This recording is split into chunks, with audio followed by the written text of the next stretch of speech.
This nibble originally aired on RSBANDB Update, episode 917, Bleeding Out. Enjoy. The Ring of Death will no longer teleport you to safety. Instead, you get the opportunity to finish your kill and or escape. Upon dying, you will revive at full health. You'll get 3 minutes of quick hitting damage over time effect. The damage this deals will increase with every hit, meaning it increases by 100% of the base hit every minute. And after 3 minutes, the damage will stop, and there will be a cooldown of 3 minutes before it can activate again. The effect and cooldown can be cleared by entering any bank or praying at the altar in War's Retreat. This will take effect before things like the Sign of Life or similar kick in, and signs will work while the DoT is dealing damage, and other reviving effects such as the Immortality ability will also work with this combination. Okay, David, Ring of Death thoughts? I assume, given the kind of PVMer you were, you never really used Ring of Death before, right? Let me think. There were some places where it would be useful as a switch. Okay. If doing like group content and enough people died that it was no longer viable to finish the kill, and you couldn't teleport out. So that there aren't that many places like that, but like for a long time you couldn't teleport out at Virago. That was a relatively recent change. So yeah, when I was learning how to do trio hard mode and 4-man hard mode, if someone died, usually that meant the kill was a fail, and the only way to get out was to lobby, which wasn't always viable. So sometimes you'd bring a Ring of Death and put it on just to get to safety.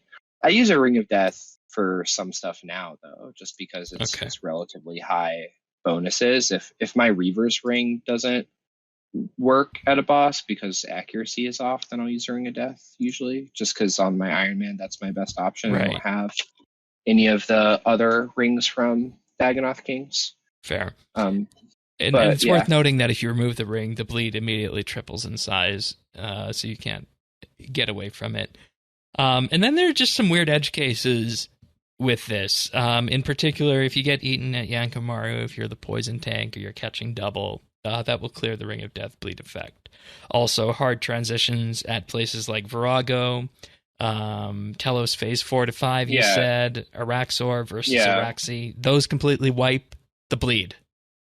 Yeah, so it seems like instances where the arena changes or the boss itself changes are considered to be hard phase transitions. So jumping from one floor to the next in Virago, like you said, Araxor to Araxi, and then Phase 4 to Phase 5 Telos. I guess because Telos like fundamentally changes because he falls into the crater in the arena. And then different, And then we get to the point where we have the other kind of soft phase transitions, and the best example of this, I think, is the Telos Phase 1 through 3 transitions, where if you activate... 1 through 4. 1 through 4. If you activate your Ring of Death proc on that, it keeps going through that animation, and you could wind up dead during that. Yeah, the first thing I did was some 999s because I figured the Ring of Death would basically make me invincible. And I find those to be, at this point in my PVM career, that's like a good happy medium for relatively relaxing and while still being somewhat challenging. But I was doing those and I took a large hit from one of the mechanics and it procced my Ring of Death.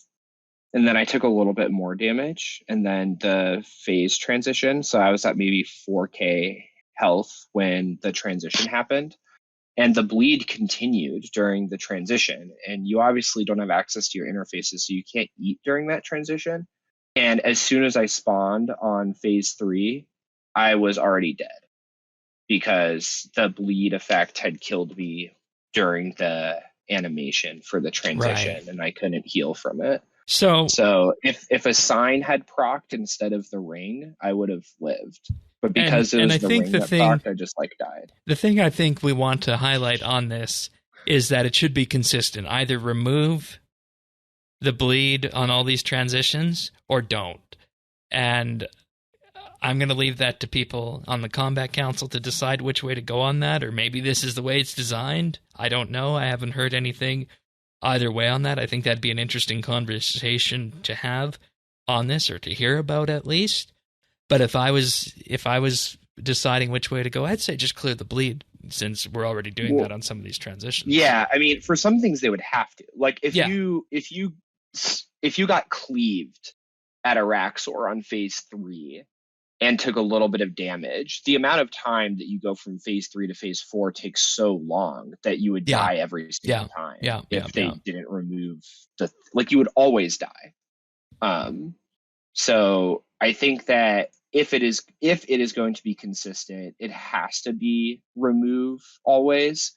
If it's not consistent, then you just have to have that knowledge and make sure you don't accidentally phase Telos with your ring after. Well, you could do it, but you just have to make sure you're like 10, 11k HP so that you can survive that bleed effect. Because I do think that if you're max HP, you can survive. If you're using Crypt Bloom, obviously you survive. And that takes us to the next point on this, is that Animate Crypt Dead... Bloom means you survive anything. Animate Dead reduces the amount of bleed damage on this substantially. I don't know if that's intended or not, and if it is, or if it is not, maybe make it so that the Ring of Death bleed hits through Crypt Bloom. I don't know, because if you're using... Or sorry, not Crypt Bloom, Animate Dead. If you're using Animate Dead, this bleed is like nothing. Well, Animate Dead... the way that it's intended is to reduce all incoming damage of everything. I mean, it's just a typeless bleed. Animate Dead reduces typeless damage. So I imagine that in order to code something so it wouldn't work with Animate Dead, that would probably be really difficult to do. I'm not a developer, obviously, so I don't know for sure.